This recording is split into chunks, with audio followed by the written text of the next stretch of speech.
৮০ বছরের জীবনে ৪৪ বছরই কেটেছে রাজনীতিতে। ৩ বার নির্বাচিত হয়েছেন প্রধানমন্ত্রী। কখনো হারেননি ভোটের লড়াইয়ে। বেগম খালেদা জিয়ার মৃত্যুতে শোক স্তব্ধ দেশ। দেশের প্রথম নারী প্রধানমন্ত্রীর মৃত্যুর খবরে রাজধানীর এভারকেয়ার হাসপাতালে ছুটে আসেন বিভিন্ন দলের অসংখ্য নেতাকর্মী। দেশের বর্তমান পরিস্থিতিতে বেগম জিয়ার মৃত্যুকে অপূরণীয় ক্ষতি হিসেবে অভিহিত করেন তারা। আমরা বিশ্বাস করি বাংলাদেশের মানুষ চিরদিন তাকে স্মরণ রাখবে।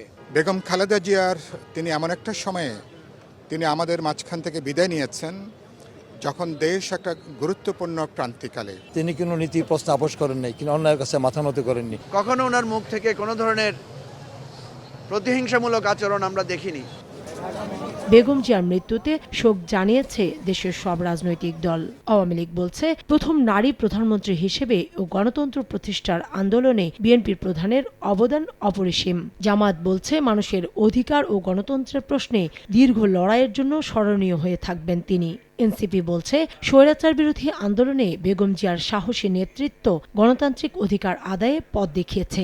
তিনি তার জীবনে মানুষের অধিকার এবং গণতন্ত্রের জন্য লড়াই করেছেন। নির্বাচনী প্রক্রিয়া ও গণতান্ত্রিক প্রতিষ্ঠানের বিকাশে বেগম জিয়ার রাজনৈতিক ভূমিকা দেশের ইতিহাসে স্মরণীয় হয়ে থাকবে বলে শোক বার্তা দিয়েছে নির্বাচন কমিশন। কাউসার চৌধুরী কুমু, সময় সংবাদ, ঢাকা।